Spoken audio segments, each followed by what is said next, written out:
It is 2022, a little bit delayed for the first episode of Next Best Bet for the new year, but I'm Jake Higgins, you're Brett Levy as always, and there's a lot to catch up on since our last episode, Brett. I mean, it's been pretty much an entire month since we've done one of these. Yeah, Higgins, you went on the East Coast, then I went to my bachelor party, and look, now we're in the NFL playoffs, and what a fun divisional round we just had this weekend. Fun is an easy way of putting it. I don't know if it nearly describes it though, Brett. One of the best parts about going into 2022 though, we get to wipe our betting slates clean, start off again at 0-0 for the new year. I mean, it'll be interesting to see how we do in 2022. Both of us had our highs and our lows in 2021, that's for sure. Yeah, well, I turned a profit. That's all you can hope for, Higgins. Absolutely. Our Beginner's Boulevard is also going to talk about a term that might be why you see some people that weren't betting at the end of 2021, me for example. That's limits, and that's the maximum dollar amounts that are set by either the sportsbook or the bettor. And this could be the amount that gets placed on a bet, the amount that a sportsbook will accept on a bet, or the amount that you allow yourself to put onto a specific bet, or even the amount that you are going to allow yourself to deposit per month or per year. It's very much tied to a bankroll when you look at it from a sports bettor's perspective, though. Yeah, well, I definitely think of limits when I hear the term limits from a, sports book perspective. Thinking, prop bets, the limits are much lower. Higgins, they don't want to get burned if they put a bad line out there. The game lines, over unders, those things are much sharper, much higher limits. So that's normally where my mind goes when I hear limits. But you're right. It could be from the better perspective and what they're depositing or what they're placing a wager on. Well, a lot of bettors right now in America, they're doing it on mobile or online, and you can set your own limits to make sure that you're not using too much of your bank account or your own funds when you're betting, and you can set those up to even lock you out of your own account, just so you know. But Brett, let's talk about some things that we missed while we were gone. Because one thing that I was very hyped about in 2021 was talking about maybe placing a future. I didn't get around to it, but Klay Thompson's back.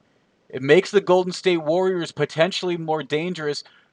His comeback, though, may seem kind of underwhelming to some, but Brett, I want to talk about his opening night because Draymond Green, he went out and got a technical start, but he committed a foul immediately and then sat the rest of the game.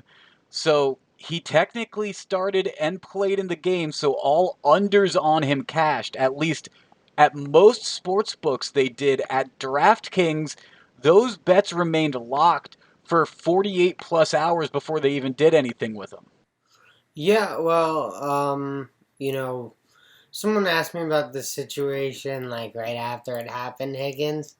I was like really confused by it because I was like, well, the sportsbook should have known. Like I knew, 2 hours before tip off, I believe Shams tweets it out. Draymond's gonna start the game and then sit with a whatever. I think they called it a quad injury at the time. Maybe now we know it's a Mm-hmm. back injury, or maybe I have slight misinformation there. But I'm pretty sure it's something with a It disc was in his something like that. back. Yeah, it's something with a disc in his back, and at the time it was reported it was like a leg injury or something. So, look, it's a weird situation, but like, good on these betters for taking the Shams information, seeing a Draymond line up there, and look, we just spoke about limits. This is why the sports books put these limits on those props because sometimes they get burned. They have to post all these props, Higgins.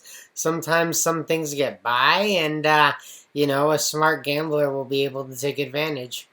Smart gamblers raced to the window when they saw it because there was a couple of minutes between when Shams tweeted that out and before the books locked up lines. But anyone that had taken unders on Draymond Green before that news, their bet still got locked. And Some bets ended up, I think, eventually getting cast. But Brett, speaking of limits, I was seeing then some players, they were screenshotting that they were having extreme limits on their accounts.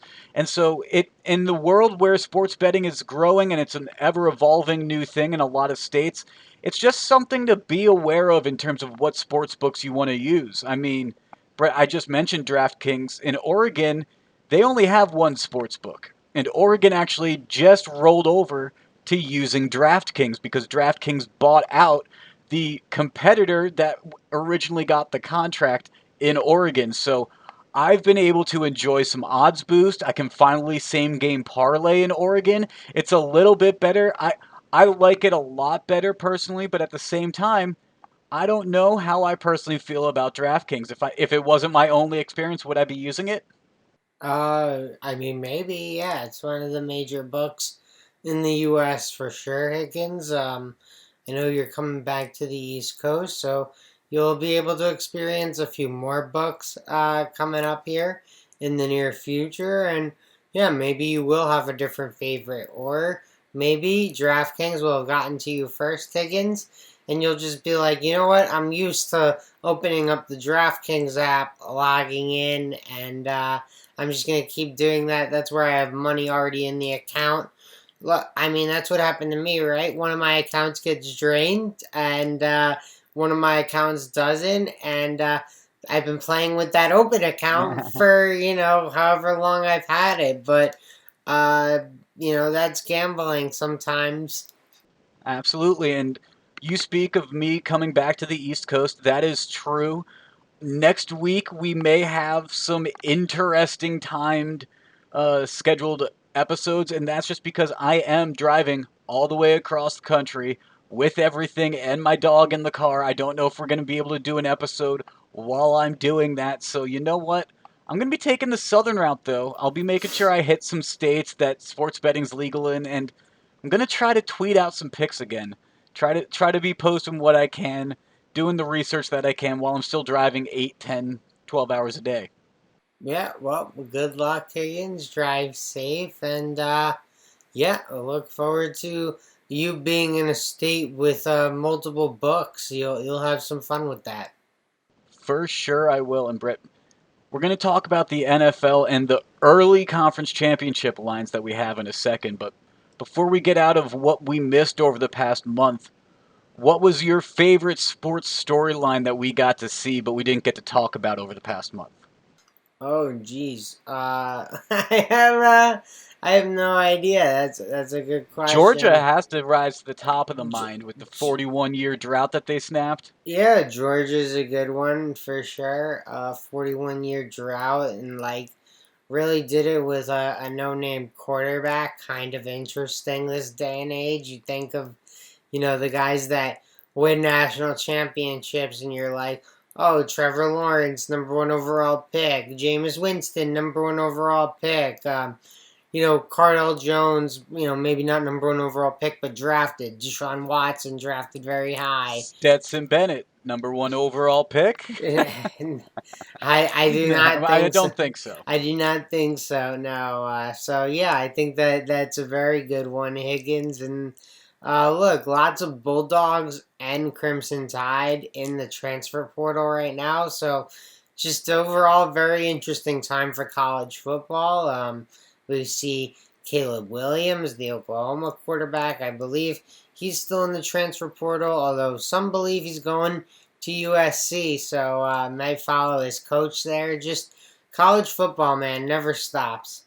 College football, very interesting right now. I think personally, the Georgia Bulldogs winning a national championship, especially since it's against Alabama, I think it's good for college football in the short term as we go through all this chaos and turnover with the NIL and everything. I think it the old heads, the old college football fans, the longtime fans, they're gonna like that Georgia came back and they beat Alabama in this one, I think. But Brett, we talked about Georgia there.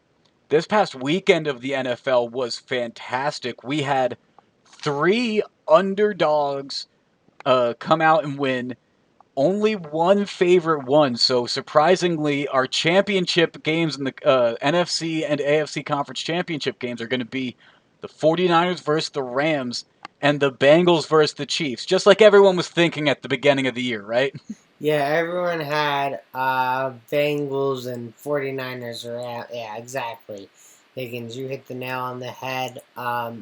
Look, that Kansas City Buffalo game, following up that Rams Buccaneers game, Higgins, on Sunday, that was amazing television all afternoon and night.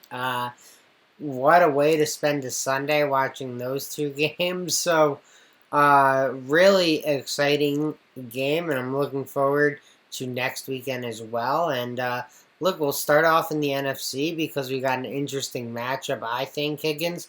The 49ers take on the Rams. The Rams have lost 6 consecutive games, I believe, 7 consecutive games, maybe, to the 49ers. They just, quote unquote, have their number. But Higgins, I mean, I just flat out believe it's too hard to beat a team 3 times in 1 year. And that you have to go to that team's home stadium. So you already beat them twice and they still had a better record than you. Kind of a crazy situation here. I like the Rams -3. I have to lay a little extra juice here, Higgins, over in New Jersey, -118. But I'm willing to do it for the field goal.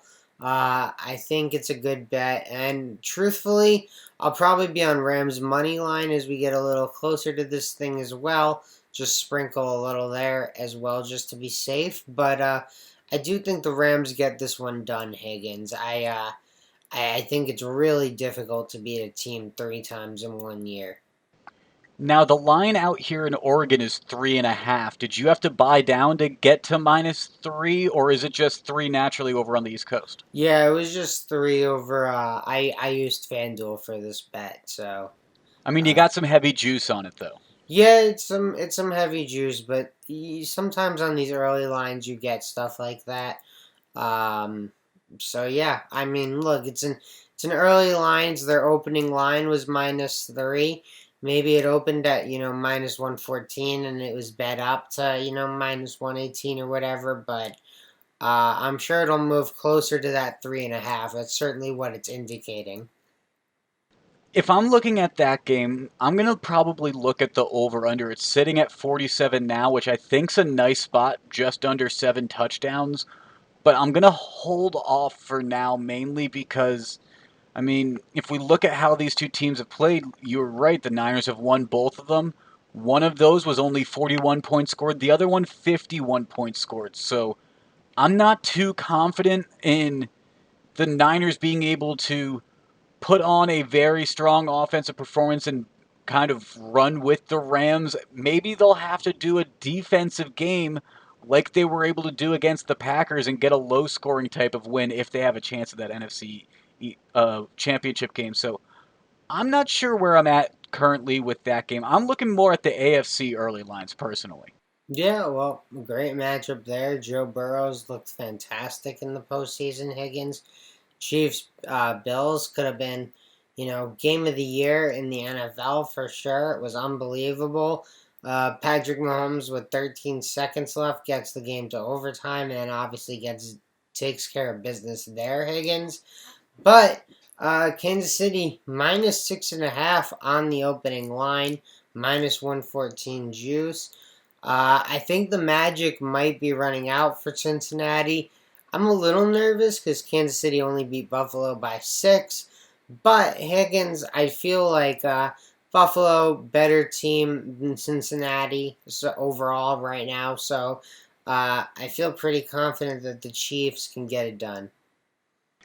I kind of agree there. I just kind of want to see where this line settles at. I think it's you're smart for grabbing it while it's underneath a touchdown. This could very well get to be a 7.5, 8 point line, I think, potentially. I'm looking at the over under though, and I'm gonna take over 51.5 because the Bengals, I mean, they had some offensive struggles against the Titans, but I expect that offense to have a lot of passing success, similar to how the Bills were able to against the Chiefs on Sunday night.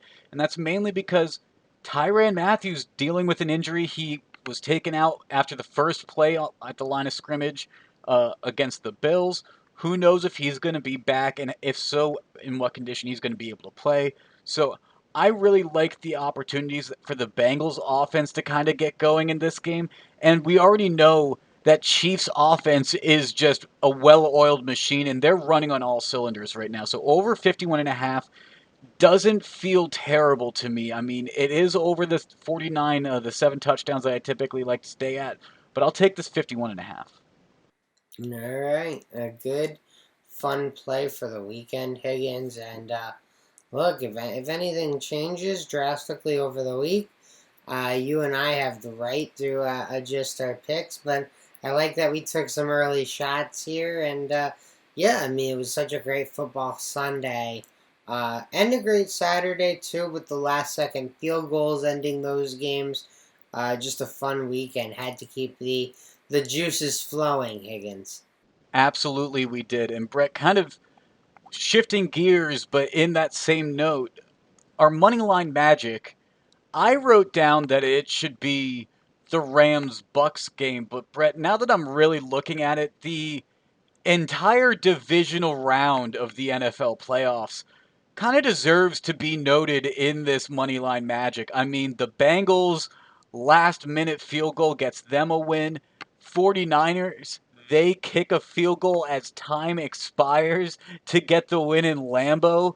The Rams, they defy a Tom Brady comeback in what I can't believe Stafford was able to do, considering how all the momentum was with Tampa Bay in that fourth quarter.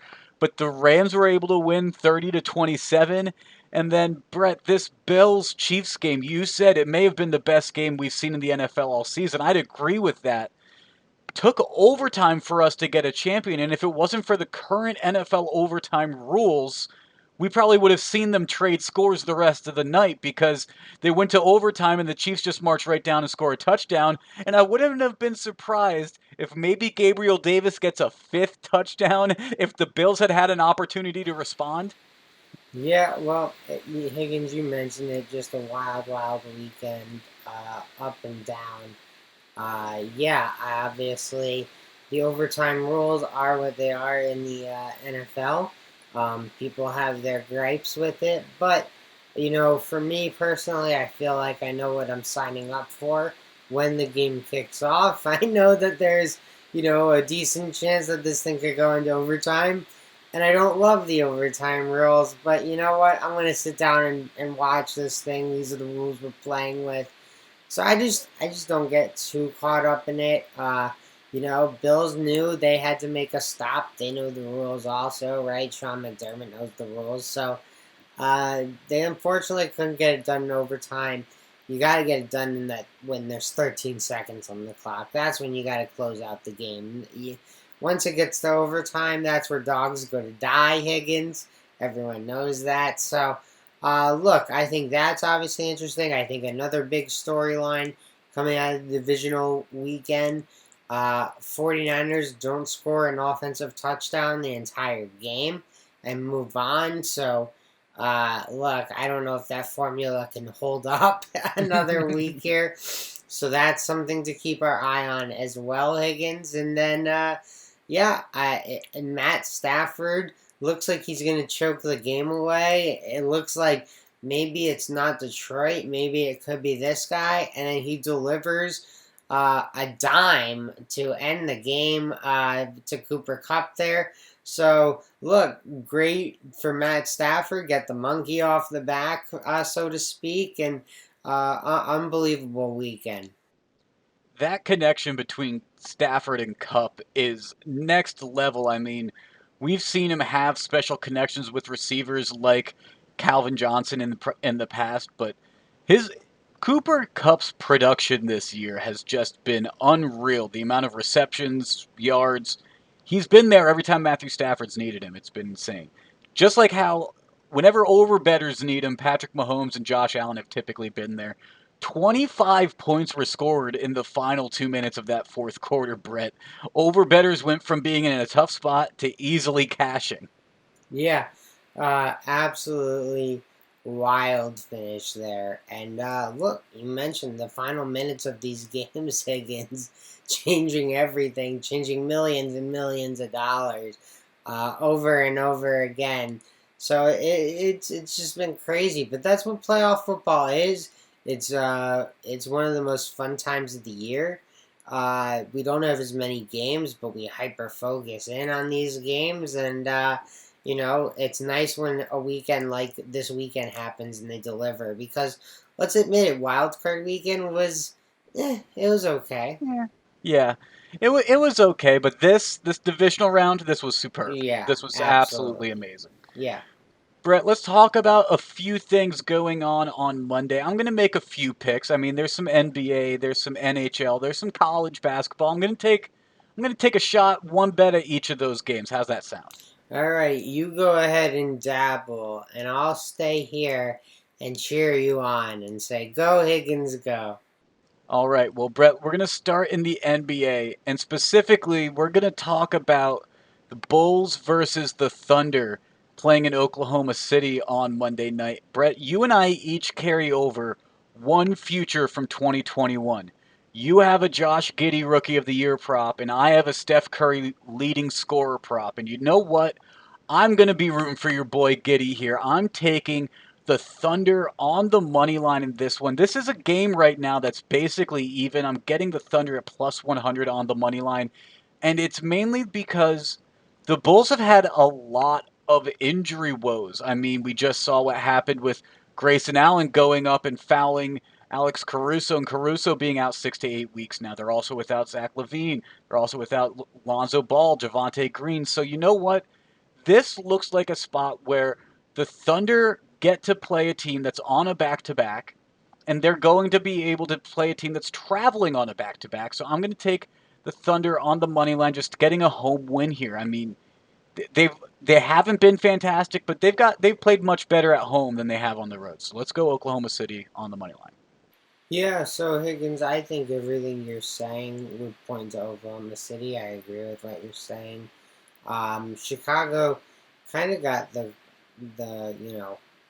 crap beat out of them Yeah, on yeah. Sunday. So I do think there's a chance Chicago comes in a little fired up. Tomorrow it might be like, okay, let's get that stank off type of game. But I love betting the team or betting against the team, excuse me, traveling on a back to back. You know that, so I have no qualms about the strategy. I maybe just have some concerns because maybe I do think that much more of the Bulls than the Thunder currently. But yeah, I cannot knock the strategy at all. I love where your head is at. So look, I'll be rooting for you, no doubt about it. I am not on this game, so definitely on the side of Higgins over the Bucks. Well then, Brett, for both of our sakes, let's root for a Josh Giddey triple double then too. Why not? Yeah, let's do it, baby. All right. Moving into the NHL, I'm going to be following some statistics in this one. And, Brett, we may have been gone for a while, but some things don't change. Like how in the NHL, the best team against the puck line in 2021 when we last recorded was the Anaheim Ducks, or the Mighty Ducks for anyone that was born in the 90s. And you know what? They are still the best team against the puck line, 28 and 15 so far this NHL year. So I'm getting the Ducks plus 1.5 at just minus 110. That feels just like a normal spread in football or basketball. You know what I mean? So let's take the Ducks plus 1.5 at on the road against the Bruins, who Boston's been a little streaky. They've been a little up and down, so I'm not too concerned. Yeah, Higgins, I'm kind of with you. Boston has been a little concerning. They have they brought back Tuukka Rask from like retirement, Higgins, Mm-hmm. and it has not gone particularly well. He got benched in his second start, a 7-1 loss to Carolina. Now, you got to be fair, right? This was the guy's second start in the NHL in a year or so, but you can't be losing 7-1. That's pretty tough. So I definitely have some concerns about Boston, and you're right. If Anaheim continues to play so well against the spread, why not ride it? Not to mention, the Ducks just got a 5-1 win against the Lightning. Who's to say what that could do for confidence for that team? There you go, Higgins. Let's ride the wave, baby. All right. And then lastly, let's talk about some college basketball. Brett, there's two games that I like. One that I'm going to be keeping my eye on as we get closer to tip off, and that's number 18 Texas Tech versus number 7 Kansas. I think I like Kansas in this one. I mean, it's minus 6.5. That's a little too big for me right now. The over under sitting at 140. That's more where my eyes at. But the game that I really like is a game that might be past your bedtime on the East Coast there, Brett. 11 p.m. Eastern tip off between Arizona State and ranked number 16 USC. And you know what? I'm going to be taking the under in this game. It's going to be late for you. It's a school night. It's an 8 p.m. tip off for these kids. You know what I mean? So it's going to be a little bit of a late one. I don't know how it's going to go, but this is a game where USC is expected to win handily, and neither of these teams have had the offensive output that you would expect for teams to have be hitting overs, especially Arizona State. They're 4-12 in terms of hitting overs this season. Arizona State's made to hit unders. So let's take that under. Yeah, I think that makes a lot of sense, Higgins. Look, if I had to pick a side, I'd definitely be on the USC side here. Maybe you could throw it in kind of a big parlay something if you wanted to take a bunch of favorites on the money line. If that was something you were interested in, this might be a spot to take USC. I would absolutely stay away from taking any money line favorites in the Texas Tech Kansas game. That one could go either way. Two good teams. Kansas coming off a very exciting game against a big rival in Kansas State where they had a big comeback victory, Higgins. So, uh, look, you pointed out two good games here. I like your bet of the under 133.5 in the Pac-12 game. If I had to lean aside, I'd lean USC in that one, minus the 12.5 points. And I think you can also play it on the money line as, some sort of parlay partner, or, maybe you're parlaying 4 or 5 teams together. Uh, just be careful when doing that because those aren't the bets that normally cash, Higgins. It's very difficult to hit a 4 or 5 team parlay. Absolutely, it is. And Brett, I'll make sure to text you about how that game goes. How about that? You don't even have to stay up and watch it. There's Yeah, no there pressure. you go. There you go. Thank you, man. I'll check my phone in the morning. I'll have all the results right there. And All right. freaking green text messages, but at least I'll be there. Absolutely. Always in green text bubbles, baby. Absolutely. There you go. Let's move on to our Levy Lock pick of the pod. Brett, I think you ended with a profit in 2021, so should you get the honors? Oh, well, I think you kicked my ass in this, but that's okay. Sure, I'll bat first. I'm going with the Rams game, Higgins. I like that Rams -3 number. I think it's very difficult to beat a team 3 times in 1 year. To protect myself a little bit, I will probably be sprinkling a little bit on the money line as well, Higgins. Hoping to hit both, obviously, with the -3 number, but at least I have a little protection in case this thing goes a little wonky. Both of us going to be sticking in the NFL then because I'm going to be talking about the AFC game. I like the over in this Bengals Chiefs game. Like I said near the top of the show, the Chiefs, their pass defense was very vulnerable without Tyrann Mathieu in the game against the Bills on Sunday night. We don't know what Matthew's status is going to be in the AFC Championship game yet. And I think the Bengals are going to be able to score more than 19 points like they did against the Titans. So while I think the Chiefs probably do end up winning that one, I'm going to be taking over 51.5 because I think we're going to see a lot of points in that game. Yeah, well, I cannot wait for next weekend, Higgins, because this weekend was so much fun. I swear to God, it better not let me down. It was we had four spectacular games, so I don't know if we can expect there to be two fantastic Nope, games next needs to week, even be, though we needs it, should. needs it, need it, I need it. I need need it it, too. need it. Make sure to follow us on social media. That's where we'll be letting you know when our next episode's coming out. Like we said, got some moving going on, got some other life stuff. We'll be putting out some more episodes in 2022, that's for sure. We're just not probably going to have one on Wednesday night, right, Brett? And Yeah. then next weekend, I'll be traveling, so don't know if it's going to be another week, week and a half till we do another episode. Okay, Higgins, no worries. But yeah, big birthday on Wednesday for someone over here. So definitely need the night to go celebrate. Maybe we can Yes. get one in on Thursday. We'll try and work something out or get some content out to for everyone. But yeah. Looking forward to the wild card weekend. Looking forward for Monday night basketball. Higgins, I'll be watching your bets there. I'll be going to Henrik's jersey retirement on Friday night for the New York Rangers, baby. What a night that's going to be. Lots of fun stuff we will be doing, Higgins. Oh, I forgot to even say, Brett, you bought a house in New Jersey for nothing. New York just set up their sports betting markets. What are you doing? Yeah, well, it's still worth it because we have the better mobs over here, Higgins. I mean, Ah, garbage disposal I companies. gotcha. Gotcha. Okay. Well, make sure to follow us on social media. We'll be posting maybe some pics between now and our next episode. Definitely we'll be posting about when our next episode is. That's at NBB Pod on Twitter, at Next Best Bet on Instagram, and the Next Best Bet Facebook page and YouTube channel. This has been episode 185 of the Next Best Bet. For Brett, I'm Jake. We'll talk to you guys again soon.